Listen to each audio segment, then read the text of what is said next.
Chris is going to get me caught up on the live letter, what all was announced for patch 6.3. I think there's going to be some, basically when it comes down to it, Deep Dungeon. I have to say, like, I talked to Chris and we were kind of laughing because he said that he moved his date to the 3rd of January. And then he did tell me that Yoshi P was like, no. So I do know that it's not January 3rd, but it does fall in line to what we've been talking about this whole time, which I think only helps. So I saw some people that were convinced 6.3 was in December. And I was just like, oh, I don't know how to phrase it other than I've got bad news, because there's no way this is coming out in December. So we do know early January is kind of the target for this. But I would say, just as somebody who's not playing Final Fantasy 14 right now, I think that makes 2023 a stacked year. Like, if you sat down to make, is Final Fantasy 14 worth it in 2023? You're talking 6.3, 6.4, 6.5. Like, I don't know how they don't get 3 bangers. And you got the Fan Fest, right? Like, it's like when you talk about a stacked year, that's what I'm thinking where 2023. So it kicks off with obviously 6.3, Chris. What at all did Yoshi P talk about? What at all did he announce? I'm genuinely curious. Okay, so all they announced as far as the patch date was early January 2023. We know that the second live letter is historically right at around 11 days prior. So once we get the second live letter date, that'll help. If we get a Moogle Tombstone event date, that will help even more, because those are historically 29 days out from the patch. So that would be soon. And the patch name is God's Revel, Lands Tremble. Of course, we will be getting new MSQ, new Tataru's Grand Endeavor, new Hildebrand, new Relic. Like, that's all stuff you're not shocked by. The new Tribal Quest is the other one they'd confirmed, the Loperites. Yeah. And of course, we've Crafting. gotten... Yep. Yeah. Because that's the missing one. So, like, I think there were a couple people watching that were a little surprised that we could call it out that specifically, but most people were like, that's amazing, Chris. What a real prediction there. The other one they already showed us a picture of, doing the only thing they have not yet represented. The new dungeon's beautiful. They got a couple of screenshots, looks amazing. Haven't told us what the trial is. The Unreals, they're just going to keep moving down that line. So obviously Sephiroth fades, and we just... They did confirm an Unreal for 6.3. Yep. That's so good for the Unreal Raiders. Like, I was always kind of thinking, like, back when they unfortunately had to miss, but I was like, oh yeah, an Unreal leading up to the expansion. What a great hype event. You can have all these new people coming back for the expansion, and then it missed. So kind of now I'm just like, yeah, target it for the 3, because then you still have it as a part of any kind of build up, because it is such for a smaller part of the community, but it's still, I think it's a valuable thing for that community that loves those ultimates. The next ultimate raid the next alliance raid is called Euphrosyne, which means that Chris, I guess, predicted that name, Chris the mod. So he already said that he knows what the third one is. So the lore speculation community, I'm sure, is on fire from everybody that tried to call that. The new ultimate duty will release 2 weeks after 6.3. So we are getting an ultimate with 6.3.1. So that'll be super exciting. And then the deep dungeon is called Eureka Orthos. Okay, so there is that. So from a lore perspective, I would then begin to speculate that we know that the Eureka that we got was inspired by the Crystal Tower's Eureka. So in Final Fantasy, Eureka was this like weapons vault that was under the Crystal Tower, and that's under or interdimensional. And I'm probably butchering it from like a pure Final Fantasy fandom. So I would bet that this would then connect with the Crystal Tower. Okay, so it's going to be a generally identical deep dungeon. Nothing shocking. Starts at 81. You'll be able to level through it. They didn't reveal anything else, really. They will need to have done those same first 50 levels of Palace of the Dead that I believe you had to do for Heaven on High. So yeah, it's basically going to pick up off that system. I imagine they'll show it to us in part 2 of the live letter. Oh, yeah. Duty support stayed on schedule. Got the rest of Heavensward MSQ dungeons, so it picked up the 6 MSQ dungeons that it was missing. There will be job adjustments to both PvP and PvE. The biggest one they announced was that Paladin would be getting what sounded like a pretty heavy consideration there. And then we're getting a new map for Crystalline Conflict. Mm-hmm. So great. They said we were going to do more across this expansion. So they're just delivering on everything the roadmap. Any updates like on Feast or anything like that? No, it's all going to be Crystalline Conflict focused. Now we are getting relics for crafters and gatherers. Those are coming back. And then there's a ton of Island Sanctuary updates. I didn't expect those till 5.4. because they had said there would be Island Sanctuary updates in 0.4 and 0.5 that sounded like it expand the island. But this was a whole bunch of quality of life and new cosmetics and all sorts of cool things there. This is the 0.3 patch, so it is a ton of new UI. So since we came off all of that add-on drama, yet again, a lot of those things have had a chance to work their way into the game now. So now the damage type is going to show. Oh, so thank goodness. Holy crap. Like that is something where I adore damage type, like in that regards. One of the things that I know they're not going to go and all of a sudden start bringing in elemental weaknesses, etc. But like in terms of that, it's just a nice, helpful bit of information. And you say, is that just in the log or something like that? Like battle log and flying text. Oh, flying text too? It's got a little icon.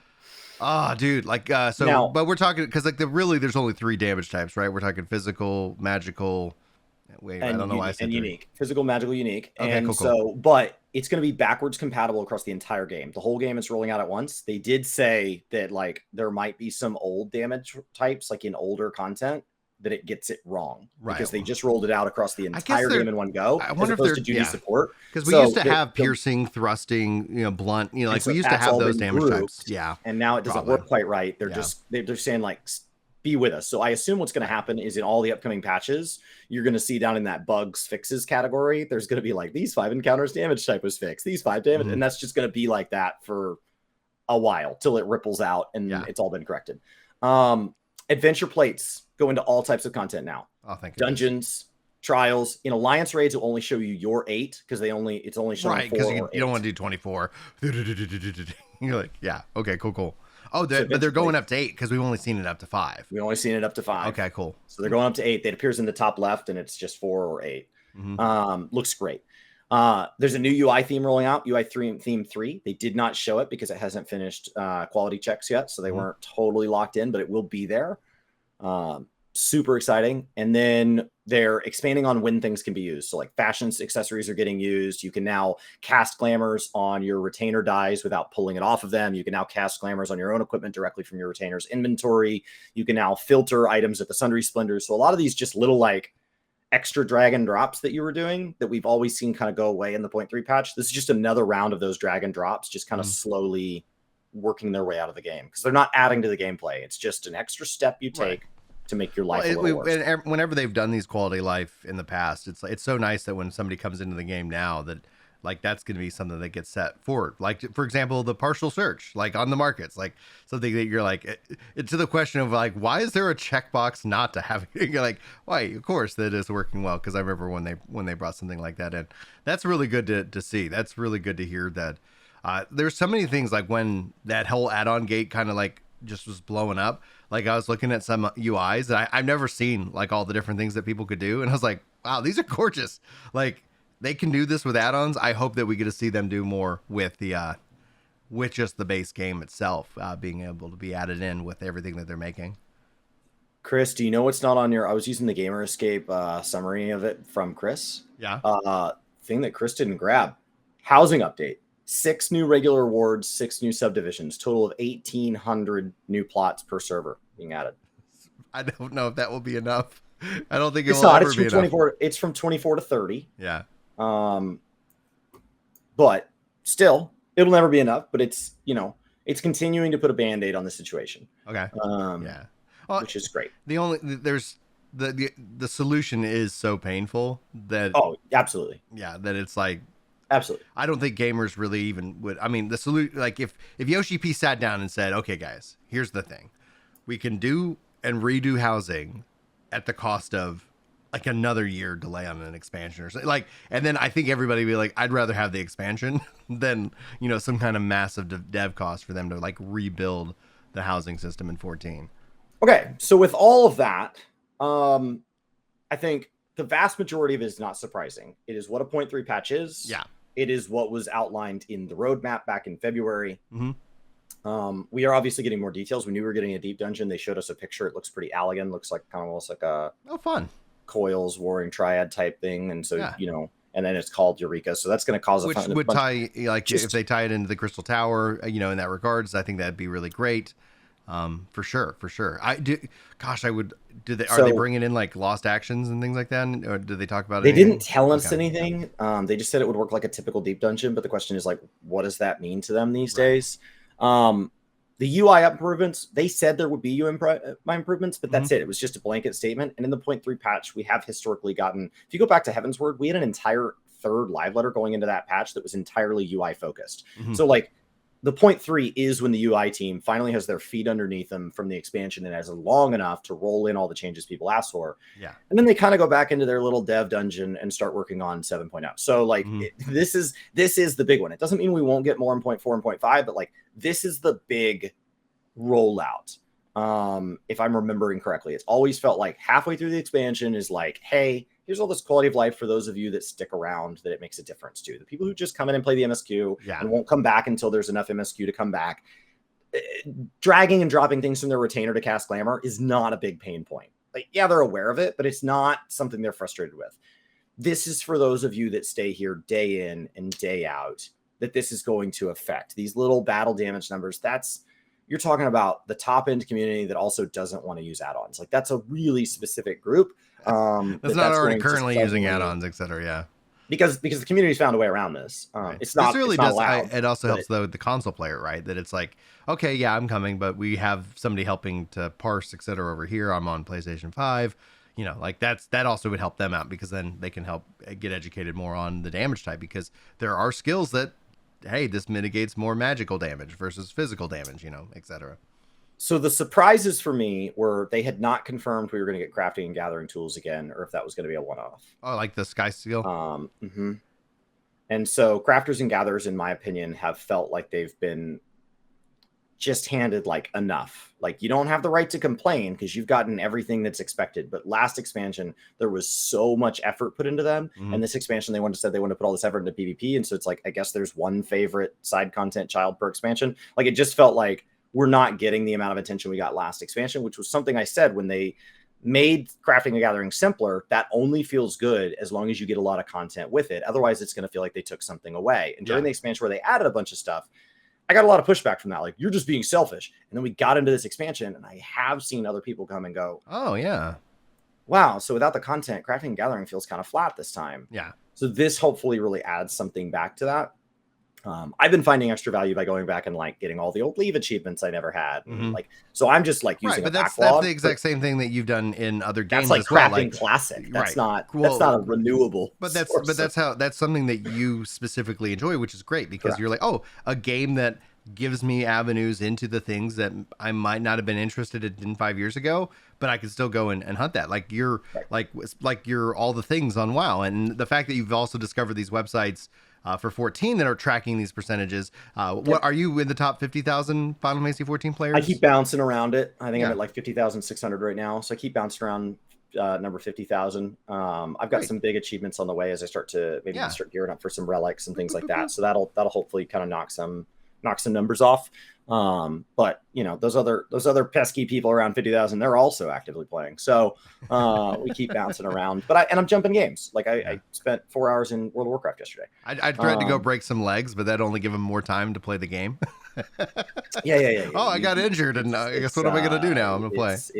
It's letting a dog chew on their Ethernet cables that really helps me out. So like all in all, I think 0.3 looks amazing. I think it looks like it has something at 0.3, something at 0.31, something at 0.35. You know, some of that could end up sliding out into like a 0.38 or something like that. So it's got plenty to get us through 0.4. It takes us through kind of that New Year's time, which some people in chat said that like the New Year's holiday in Japan can like federally can extend to where like workers don't come back until after the 3rd, which is why he may be saying can't launch a patch on the 3rd. He'll come in and do a live letter on vacation days. Yoshi P doesn't care.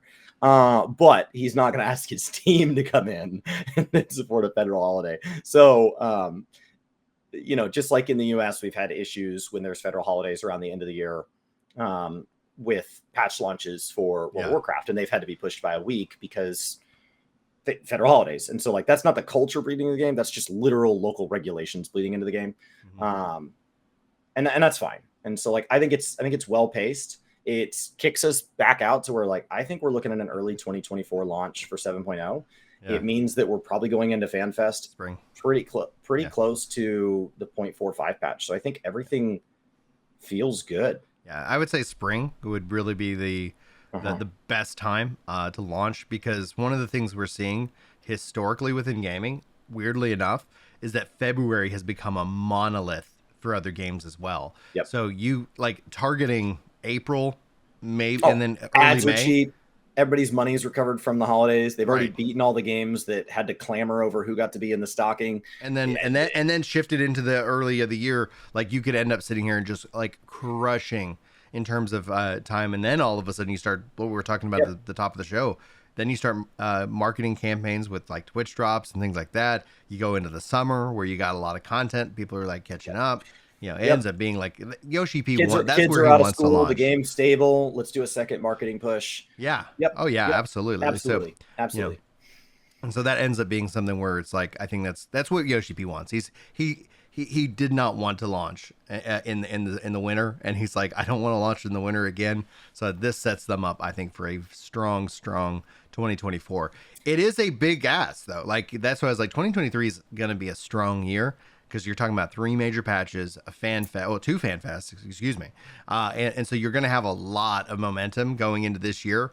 But for those anybody expecting the expansion in 2023, like no, set your mind sight for May 2024, and if it's earlier, cool, you know, like in that regards. But that in and of itself is going to be really interesting, because now we also talk about like other things that are going to kind of stack up against it. We do know the Blue Protocol, spring 2023 in Japan. We don't have a global release date yet specifically for that, but then I keep telling people Ashes is 2025 easy. I don't see it coming sooner than that, but I would love to be wrong. I could see maybe 2024, but that's going to be a different game entirely. I would say, like, out of everything you told me, I'm so happy that they're adding another map to Crystalline Conflict. I think that in and of itself is like, yes, keep investing in that. It's in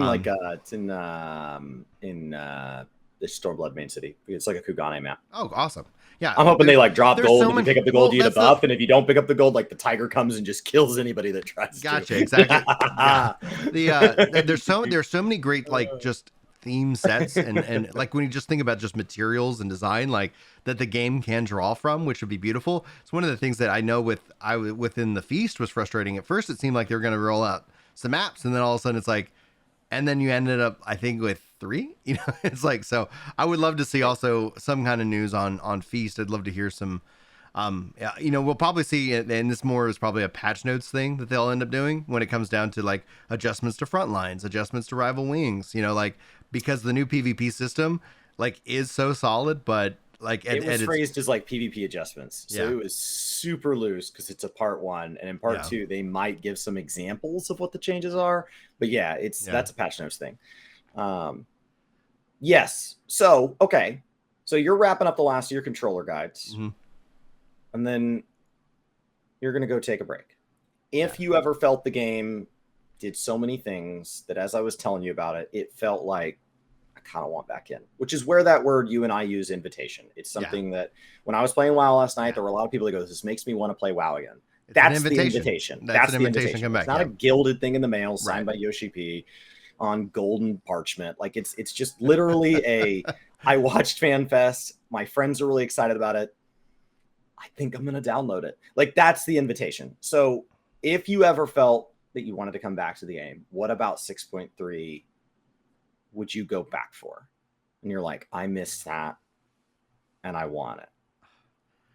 Obviously the MSQ, whether or not you want it. Like that's mandatory. And this, like, I'm not trying to be a downer or negative. I'm not trying to be a downer or negative Nancy, because it's like I don't want to sit here and just like say like no, Final Fantasy is 4. Like nothing. It's a mid patch. Right. Well, I'm saying like for me, I think the most important thing being that I've been and covered this game for so long that doing 6.3, it would just feel like I'm just kind of like kicking the can down the street. For me, what I said and what I continue to say is like, let's say Maddie comes up and she's like, you know what, Dad, I want to play Final Fantasy with you. Like the answer is an easy yes. Like it's not like a hold off, but what would make it a easy roadmap back in to kind of like say, let's go and play. It's like 7.3. If they brought in hybrid trust, like where, like if it was just like me and Maddie, and then I could take in 2 like when you start looking at kind of, and this is more of a system change. It's the structure in which that the game has this single player mode, or it has this multiplayer mode, and there's really this weird gap between Yeah, 2 there's and no 3 reason that players. the duty support system can't move towards letting you mix and match, especially as they talk about the duty support system expanding to 8 and possibly even 24 player. Mm-hmm. It would be really nice if that doesn't mean 23 AI or 0 AI. Yeah. Like, what happens if I have 7 friends that want to do the Alliance raid? Can we have the other 2 Alliance raid parties be AI? There's no reason. Well, you know, and it's like, So yeah, I was assuming, let's assume like 7.3, we're looking down the barrel at FanFest for 8.0. Mm-hmm. You decide to come back. Obviously, you're re-clearing all the story.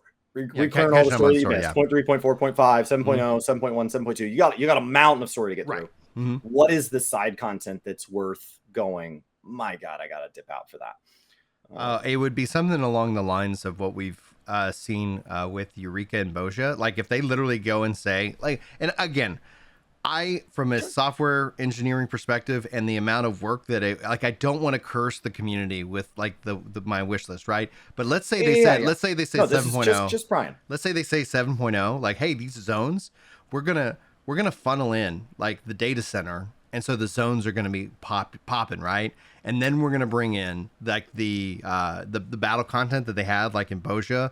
And, so there's none in this list that excites you. No, we're I'm just talking like, about. And again, okay, that's for fine. Those, there are patches. There are people who are like, I love that. That was my question. Like, I'm glad there's Deep Dungeon. Anything in 0.3 that specifically is like, wow, that's so cool. No, I'm and glad. And every patch is like that. Yeah. That's why we have odds and evens. Yeah. There are people that feel really passionate about even numbered patches. There are people that feel really passionate about odd numbered patches. Yeah. Obviously, there's those of us that like a little of something from every patch, and the patches all have something from like Island Sanctuary to Ultimate and a bunch of crap in between. So there's, you know, and so that's great. That was my only question is there anything in the 0.3 that you're like, that's one of those things I always look forward to in an expansion. Mm-hmm. For me, like the crafting and gathering tools, I'm really looking forward to. Yeah. Traditionally, the 0.3, like historically, was always the whether I did them now or did them later. I'm looking of the expansion, though. Like the 0.3 usually is the conclusion, and so traditionally, that's where you end up seeing the most frustration within the community because technically, that's like, oh yeah, that wrapped up.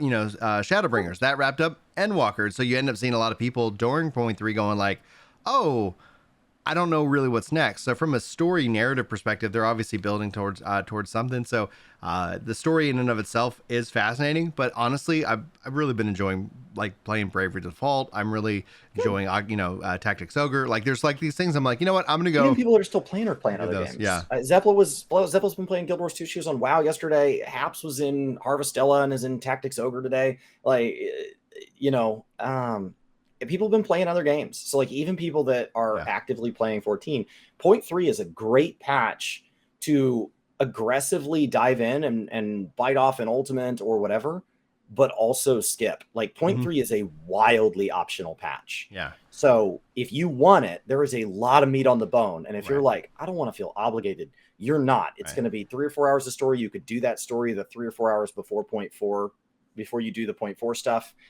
And then that's it. There's going to be one dungeon in there. It's not going to be hard. So like there's nothing in there that's mandatory. The deep dungeon will be there to stay. The Island Sanctuary changes will be there to stay. The UI changes are there to stay. The crafting and gathering relics will be there to stay. And if anything, will only get easier once Trained Eye kicks in next expansion.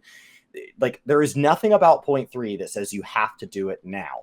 It's all permanent additions to the game that don't feel really seasonal, with the exception of the Unreal and the PvP season. And those really aren't worth playing a game you're not enjoying. So like what I love about the 0.3 and what I've always enjoyed about the 0.3 is, especially like the story ended and the 0.4 patch, is it feels like the only people playing Final Fantasy 14 are the people that want to.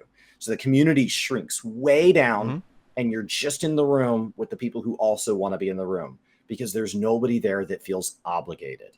They've all cleared all their obligated stuff. They've gotten their value for the expansion. And it feels like the 0.3 patch really, and you and I have video numbers have traditionally kind of slowed down until FanFest kind of starts kicking them back in the other direction. Just the whole community feels like it just gets tighter. We know who we're playing with. You're setting up little groups to do map parties every week. And like, I've loved that about the 0.3. I also love the big hype where I'm just in a giant crowded room, like a stadium, everybody's looking cheering and at the 0.0. Yeah. They're just different. They're Like just different points of an expansion's life cycle. And the 0.3 has historically always been that point that like, I felt that the game gets a little more intimate because people like you that are saying none of this really appeals to me.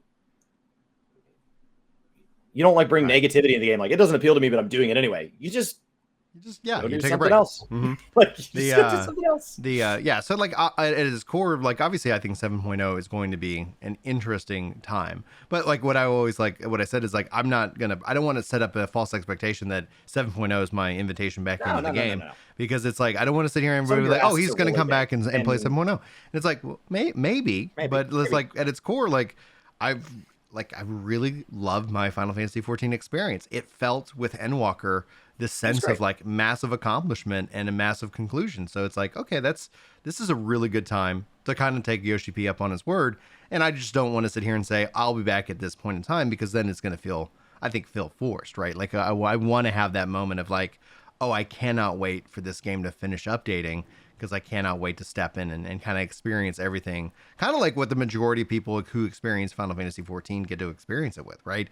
Like the majority of people we know for facts, because like you see all the numbers and the data, like it's after the expansion, people take long, like 2-year breaks basically, and then they come back for the expansion. And well, I mean, just in terms of like when you start looking at the trend, right? Like, and then some people come back at different points in an expansion cycle, which is really interesting. But metrically, like it's such a, like Yoshi P has a right when it comes to the majority of MMO players. Like there aren't the volume of people who just like play one game and only that one game for decades. You know, it's like that was the old model, and it doesn't bring in a healthy standard for the future.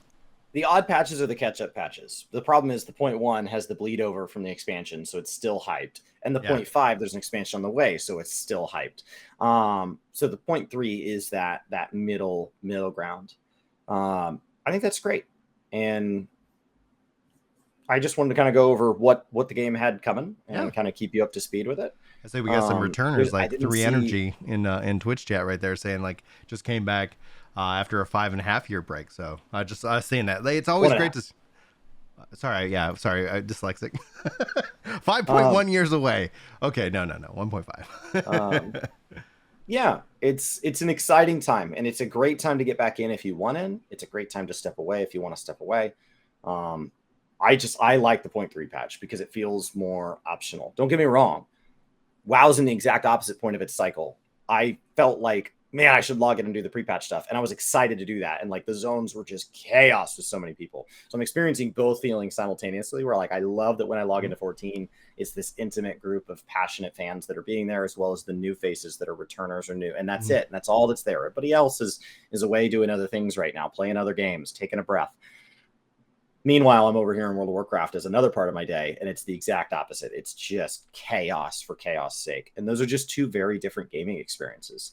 And I love them both dearly. All right.